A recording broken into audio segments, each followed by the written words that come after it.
We will attract the baby and the child, not who we wish to attract, but we will attract the baby and the child exactly who we are. Oh my God, that's something everyone should know who's planning a child. And to attract someone who is not so angry, I know I need to be calm before the conception, and I work towards being calmer and attaining that state of calmness with it. But it's going to 100% have an effect on who you are conceiving and who's coming to you.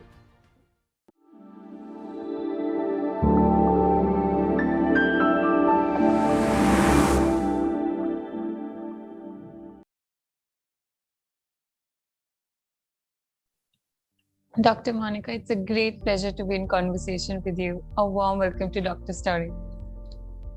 Thank you so much, Achal. It's a privilege for me to be here and to be speaking to so many listeners of yours through your channel. So thank you for inviting. So, Doctor, let's get the ball rolling. We are so intrigued to understand spiritual birthing, as most of us are hearing this for the first time. So, how do we relate spirituality with birth? Well, it is very evident and it's right there. So what do you mean by spirit? Spirit means energy. Everything is energy and energy is everything, and we all are energy beings. Can I say that I do not have energy? So if I have energy, I have the spirit. And if I have the spirit, I am spiritual. So I may say today that I am not spiritual. That means it is yet not in my awareness that I'm an energy being, or I'm not very conscious of that. But however, I am a spiritual being. So the birthing, the conception, the parenting, the living, everything is spiritual. Like it's the very integrated part of our lives. It is our lives, actually. Absolutely. Okay. Everything we know, but now we, get it and understand it from your point of view. It's amazing. Okay, so if we talk about, as we said, attract the baby of your choice, do we mean we can actually list down pointers, characteristics we want in the newborn, and then maybe think, do, and act accordingly, and the baby is such? Is that possible? Well, yes and no. Why yes and why no? I've just come to that because see, life and manifestation of life and a baby coming through you is not mechanics. It is not an engineered thing. It is not mechanical. So we are talking about life here. But at the same time, we're also talking about I as a mom, an energy being, manifesting, attracting another energy into my life. We will attract the baby and the child, not who we wish to attract, but we will attract the baby and the child exactly who we are. Okay. The play of energy, like energies, we are coming together. So now what happens is, I could be someone, but I wish to have that perfect child. Well, for me to have that perfect child, I have to be that being in my life. So in a way, if I work on myself, I become who I wish to have as my child. I would receive, of course.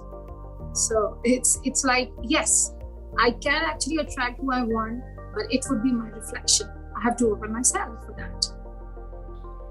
So does it make any sense? I think yes, totally. Apart from if I see my personal experiences, the people I have seen, the mothers I have seen, the children that they want, they're actually the true copy of their parents somewhat. And the phases they have been into, or how the mother was in that phase, that actually complements directly to how the child is. And that is why, they say in Hindi, bilkul mere upar hai. Of course, aapke upar jayega. So you want someone different from you, your improvised version, work on that. And when you become that, you attract that person who you want. Wow, that's astonishing. Then how do we put spiritual birthing into practice with the modern scientific methods? You really don't have to put something somewhere because it is already there. You just need to understand the principles, and you need to understand the concept, and then you need to apply the principles and concept in your practical life. So you don't have to do so much. You need to understand, become someone, become something, and start applying those principles. It's very, very easy. So let me give a little example, a very tiny bit of an example you'll understand. So I had this patient of mine a few years back. Of course, I'm not going to share her name. She had a big endometriotic cyst of 5 centimeters in one of her ovaries, and she was struggling with infertility. She was not able to conceive, which I don't call infertility, as a blocked fertility. And she was not able to conceive, and she had been suggested surgeries, but she did not want to undergo a surgery. So she just came to me, and of course, as a doctor, I advise, see, you have 4 centimeters endometriotic cyst. This needs a dissolution. But something in me, it's a doctor's gut that sometimes works. Or you can say, because I am aware of myself as a spiritual being, as you are, as everyone else is. So because of that, something told me, I just asked few questions very intuitively to her. And endometriotic cyst happen when we have a promise made to ourselves that I'm not going to do this. So everything that I am collects and gets cocooned, and it doesn't expand. So her ability to mother, to become a mom, was shelved. And she manifested an endometriotic cyst. An endometriotic cyst is the cyst which is filled with the menstrual blood. So it's very difficult to regress on its own, or through medication. We need to operate. And then she said, yes. In the first year of my life, she was in a very difficult situation. And one day, standing in front of the mirror, she said, I'll, kind of from that space, I'm going to take revenge for this family. She kind of promised to herself, I will never ever give them a child. In a very easy way, she said that. But her subconscious mind hooked to this. She manifested an endometriotic cyst. So she said, yes, I made a promise to myself. And we did a little energy thing, some process. I gave her some medication, and I forgot about her conveniently. And then she came to me after 6 months, and she was not on any medication, no surgery done. And she just said that, ma'am, I've missed my period. I said, okay, let's check. Her pregnancy test came positive. I took her for a scan. I did her ultrasound. She was 3 months pregnant, and her cyst had gone.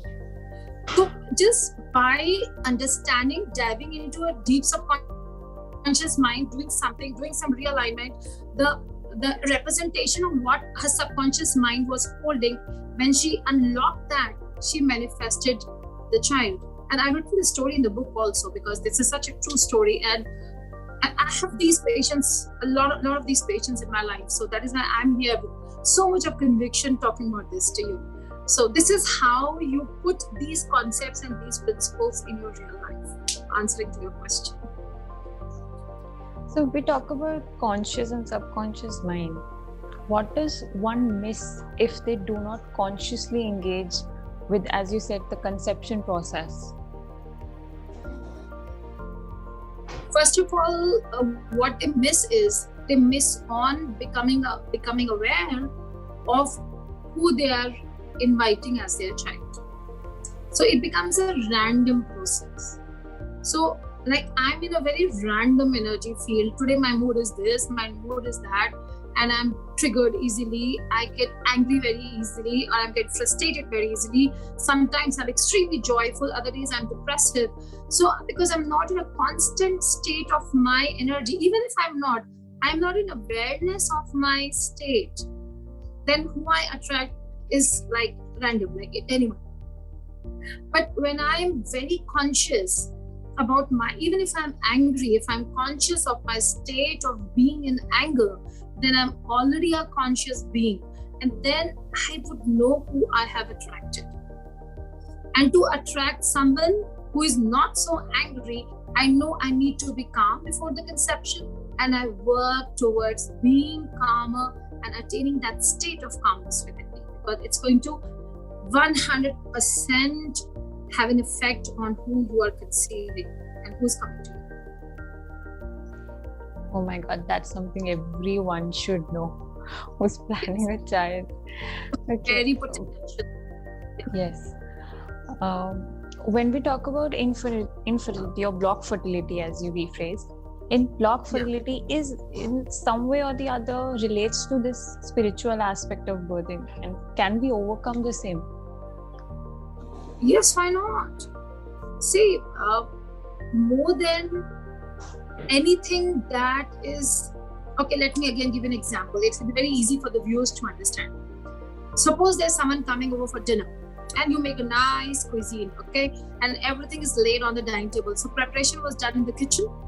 You took your dishes, best dishes, dinner table, everything is set, and now you sit. Suddenly you see my khana is not that tasty. Something is too namkeen, something is too sweet, or something gone haywire here. Can you correct that on the dining table? No, not on the dining table. Where do you have to do? What do you do then? Kitchen. Go to the kitchen, redo it, do your stuff, bring it back. Exactly. So what is our physical body? Is the dining table. It is only showing us the dishes that have been cooked in the subconscious mind. The endometriotic cyst is a dish, PCOD is a dish, my gestational diabetes is a dish, infertility so-called, or the block fertility, it is a dish, or my heavy period is a dish, my dysmenorrhea, painful period is a dish. So everything is just served, and we see what is there so deliciously served on this body called the dining table. Everything is cooked back. So we as doctors, we just keep on treating the patient at the physical body level. That is why, endometriotic cyst, even if we do a surgery, the recurrence rate of an endometriotic cyst is very, very high. Within 4 to 5 months, it can recur and come back. Why? Because you've really not dealt with the core issue. We don't go to subconscious mind to see the root. We are always correcting things at the physical body level. This is the thing. So I say, welcome to the kitchen. Let's work there. And let's redesign the whole complex process with such a simplest of example. Okay. Yeah. Could you take us through the journey a couple goes through when consciously and spiritually they are involved in the pregnancy process? Oh yes.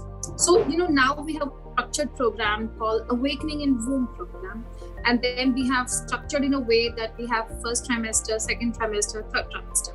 So we've kind of given it these 3 names: Awakening in Womb for pregnancy. So typically, first 3 months is a reflection of knowing what you are holding in your subconscious mind. Your life is automatically run by the patterns and the belief systems that you are holding in your subconscious mind. So consciously you want to do so much, but we are not able to do that because we go on that autopilot that my life is running, which is my subconscious mind.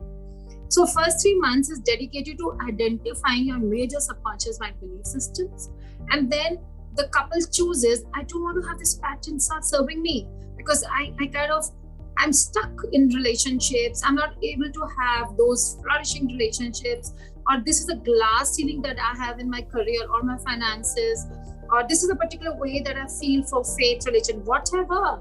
These are all subconscious, and then I will change the way my career is, the way my life is, the way my relationships are. Then we go, oh look, this is your block. Let's work on it. So first 3 months is DVD. So they are kind of deconking themselves. They're kind of understanding what are the patterns. They're kind of working on it.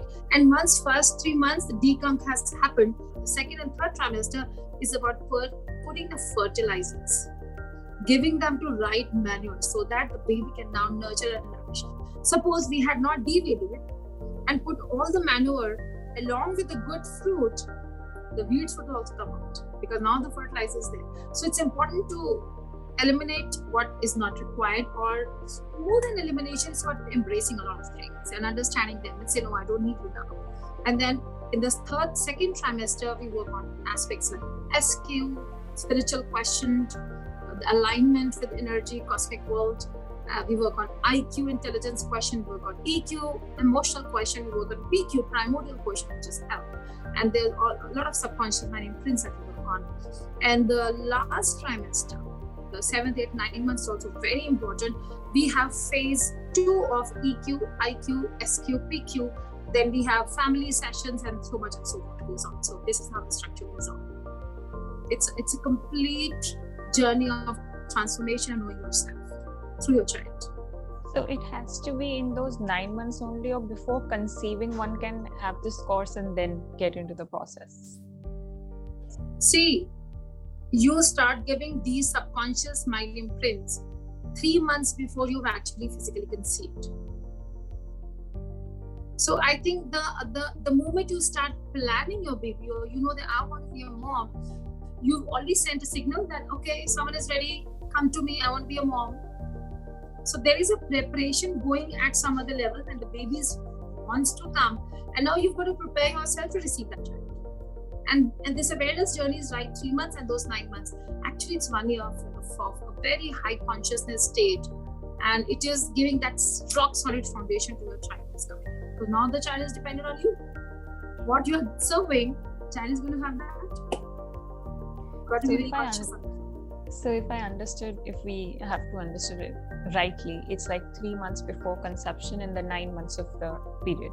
So total it's 1 year program, right? As you okay, as you mentioned, the why is more important than the how we do it. Getting into the why, the root cause of it. So are the fathers also involved in this process? Of course, you bet they are. See, the mother's emotions, the mother's well-being, how much she feels secure and nourished and nurtured depends upon the husband. A lot, especially in our Indian scenario, and I'm sure in the West also, because human psychology of a wife is pretty much the same. We want our husbands to be protective of us, to love us, to care us and support us and everything. So how much am I getting that from my husband is who I am today, right now. Okay, so I'm also doing my part to him, but it's a very beautiful, synergized, symbiotic relationship.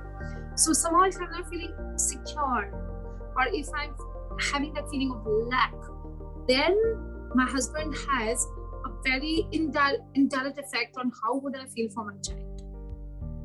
So we you know, it's a beautiful saying which says, secured families are those where the father was firmly there. And I always tell it to all my patients that I work all over the world on Zoom, that, you know, and this is for all the viewers that I'm giving, how much you feel nourished, how much you feel nurtured, love comes from your mom. But how much in your life you feel secure comes from your father. So the secured individuals who are secure in their heart have fathers who were rock solid behind their moms and themselves. Wow. So this is what a dad needs to understand. Makes sense, right? Absolutely. Oh my God, 200%. It's amazing. Okay. Moving on, how do you work? Actually, it's like, I want to just ponder on this. Okay. Yeah, how do this work with mothers to the birthing process now? We have understood the 3 months. We got to know about the 9 months also. Okay, 1 year done. Now the birthing process. How would that synchronize with this? Well, now we have a mom who's been through this awareness journey, and now she's ready, you know, she's getting ready to give birth to the child. One thing that you can be sure of is that she's not fearful. All the fears, anxieties, all the insecurities, probably, you know, we all have this. We can't deny that we are not insecure beings. We have fear, we have insecurity, we have all those things. We are human beings. But now, because it is in my consciousness that I am fearful or I'm insecure, I can work towards it. I can come to that point when I tell myself I'm secure. And there's processes, it's an intense work. That is why we handhold people on this journey. But once they are tiding over the insecurities and fears and anxieties of future, and now they are preparing themselves for birth, they are free people. They are full of love for themselves. They are independent, they're deeply secure. And once they are deeply secure, their pain turns into pleasure. they are not afraid of these contractions and labor pains anymore. They know these contractions are coming just to propel the baby out. And they say, thank you, my womb, thank you, my contractions, for being there, so that you can navigate my child through the birth canal. So when they're on the other side of the fear, they are courageous. The delivery happens. See, conception apne aap hua na. You did not put the sperm and egg together and the life inside. It just happened. When the baby came in, apne aap, it will go out also apne aap. It's natural. So we need to allow this thing to happen. And this would happen only when we are secure, we are beyond our feelings. So 100%. Wow, that's so new and more newness than relieving. Actually, it feels relieving. Yeah, and this, I'm also saying that it doesn't mean that I don't have cesarean sections or in my hospital we have 100% natural deliveries. No, because when I'm in my chamber, I'm a medical doctor. I'm practicing obstetrics. So now I have people who come to me for a medical consultation. I give them the medical consultation. I tell them a little bit of things, but I'm not taking them on a hand-holding awakening and womb process. It's a different thing. So I have all the people. Someone chooses just for the medical consultation, I'm there. Someone says, no, I want AIW. I said, okay, I'm here for you. So the people who are on their 9 months journey, just for the obstetric purpose, I do hint them, I do give them suggestion, but then it's for the people to apply that. If they're not applying, if they're not going through the intense transformation, there will be cesareans, there would be breech babies, there would be transverse babies, there would be low-lying placentas, there would be NPOLs, there would be all the indications which happen in my hospital also. As a doctor or anyone else, whether a mother is having a natural delivery or not, it is so much on the mom herself. What is her condition? How easy she is, and then the result happens. Makes sense, right? Truly, absolutely. Again. Okay, when it comes to, as you said, the childbirth process, what according to you is that one thing that negatively affects the child the most? Okay, one thing that affects the child most, not only during the childbirth, but during the first year of his life, and it stays through the life, is mom not loving herself. Mom feeling not enough of herself. Mom who's deeply insecure. These three things, mom not loving herself, insecure, and not feeling good about herself, will give this child the feeling of guilt. The child feels that because of me, my mom felt not enough. Because of me, my mom was timid. Because of me, my mom was suppressed and she was dominated. And this child will start its journey. This is all subconscious. Okay, this child is not thinking, but it is inside the child now. And this child's primary energy becomes that of guilt if mom is feeling like this.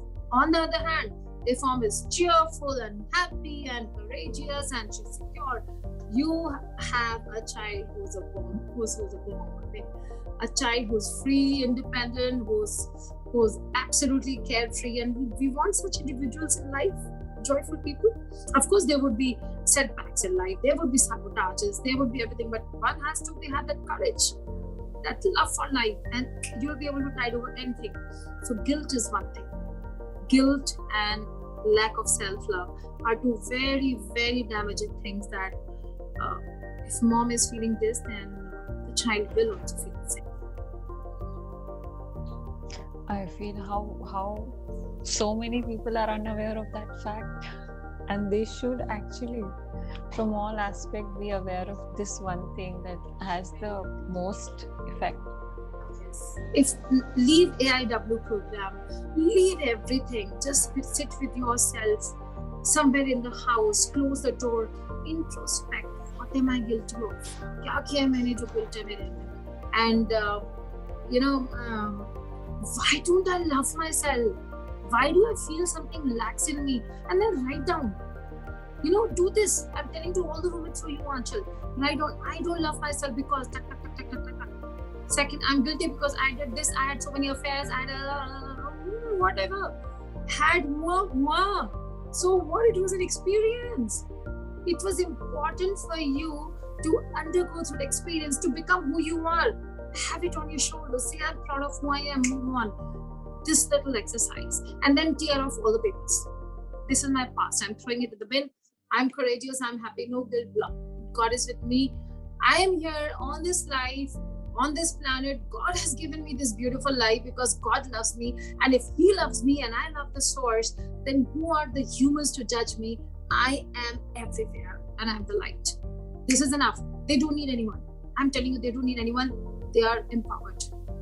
I want every woman to feel like this. And then we have a birth in worth. We have a new birth. We have a new babies. Enlightened babies. Perfect. Because I know this is going to be hard. I really, really want It them will to definitely. love themselves. Each and every woman is beautiful. Whatever has happened in your life can never snatch your beauty from you. That's it. Yeah, I was saying that's the most beautiful advice someone has given. So after the birth, there is another level of transition in the family life for both the parents. So if you could shed some light on conscious parenting now, and what support do you offer to new parents? See, now here, there would be set of people who are still conceiving or pregnancy, so they're already on their awareness journey, or they will try to find out some ways to become aware. Now maybe a couple is listening to it who's not been through this journey. Now suddenly they feel, oh, we've missed so much. Don't worry, you've not missed so much. Of course, it would have been much better if you knew all this before, but we still have a lot of time. If your child is few months old or 5 months old or 1 year old, start applying these principles now. I say, even if your child is 2-3 years old. See, if your child is more than 5, 6, 7, you need to work there now. But still, if your child is few months old or less than 1 year, you have an ample opportunity. Actually, we have a Golden Age Parent program, and it's a very interesting program. We have 6 parenting codes that we just give it to parents, and then they learn and they start applying these principles and concepts with their children. And it's not like I want my child to score 100 on 100, or I want my child to score and have this entrance exams. No, that all will happen. What we are focused is to give your child that zeal, to give your child that steel, to give your child that independent, different viewpoint, to be able to express completely who she or he is. Once they are in complete expression of who they are, they will achieve whatever they want in life. Now, we are not chasing marks, we are not chasing schools. I mean, this all is tools to be who I want to be, but let me shine from within. So parents can do a lot with their kids if they want their children to shine. And in this process, they also find their lights. There's lightning, there's light everywhere around. Absolutely. Yes. So as a spiritual birthing facilitator, now what do you suggest should be the topmost priority of couples willing to become parents? First of all, do not become parents because you're under pressure of becoming a parent. The family का pressure है, सब कुछ है, what do you? चलो pregnancy करते हैं. Nah. So if you want to become a parent, ask yourself, am I ready to bring forth that life who am ready to nurture and nourish and offer to the planet a person who's able to touch so many thousands of lives? Am I ready for that? And then it's worthwhile to bring another life. Someone like me, someone average, like we are already 7.5 billion people. Our planet is already getting crowded. Why do we want to have so much of crowd there? So let's become that, raise our vibrations, become very aware of who we want, and then one child can change so many times. It's so worthwhile to be totally committed in bringing forth that nourished life, and then have this child walk on the planet. It's worth it. It's worth the effort. But if you're doing it under pressure for the sake that I got married now and I have children, take a break. Why? We already have so many. It's okay. It makes sense to have quality rather than quantity, is what I feel. I think it's the most bird eye viewpoint someone has ever given to pregnancy, to childbirth. Yeah. I would always have these different contrasting viewpoints now. I'm okay with those. So lastly, as most of our viewers will want more information about your facility, do we have special programs or packages that solely entails to spiritual birthing? Okay. And what are the online programs? We have all our programs online because I have now people from all over, and during COVID and pandemic, people were not in a position to travel. So I'm online now. So like for pre-conception period, when you want to really invoke that child and become who you want to conceive, we have EHC program. It's called Enlightened Human Conception. Then we have, once you conceive, then we have AIWs, Awakening in Womb, trimester 1, trimester 2, trimester 3 programs. And then very, very beautiful program that we offer to the people who have blocked fertilities. It's called Joys of Fertility. And I see the miracles left, right, when people conceive, when they work on their blocked fertilities. And last but not the least, we have another program called GAP, Golden Age Parent Program. So here the parent becomes aware and they say, okay, we are bringing forth the golden age, the age that we always dream of. So this is a little bit about the programs that we have. Wow, and these program names are such that even if one is not pregnant, they want to go for the program.